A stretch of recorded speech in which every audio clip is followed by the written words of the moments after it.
Hey guys, today I'm going to show you some features for the multifunctional digital voice recorder with Bluetooth that you can connect wirelessly to either a speaker or even headphones. As we can see here, there's a power button. If I hold that down, it's going to say welcome. Right away, it's going to show up the recording settings, and with the M and the arrows, we can navigate through the menu. So we'll go ahead and press M. It's going to show you to start voice recording. If I hit that immediately right now, it's going to start recording. I can look at the recordings list where you can see the histories of the recording. Hold M to go backwards. We can hit M as well to enter. You can change the recording quality, the recording sensitivity. We can set it to auto record and to do the voice activation with the AVR settings. Hold M here. If we go to the next menu, which is for music, by pressing down the down arrow, we can hit enter and we can see our recordings list as well for music.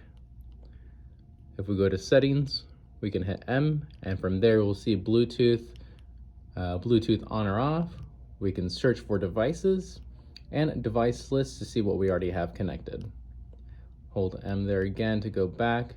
We can look at the display settings as well, the date and time. We could change that.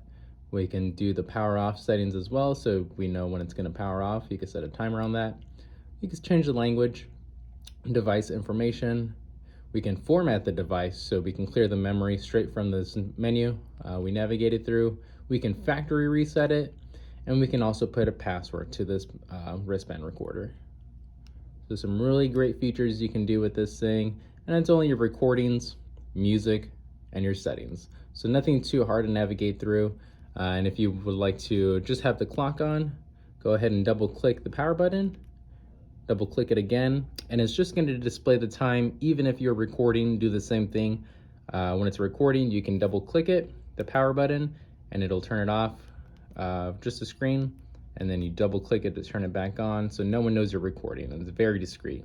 So make sure to check out SpyCentre.com, give us a like, subscribe to our YouTube channel as well, to stay in the news for future products and more review videos like this. Hope you guys enjoyed. Have a great day.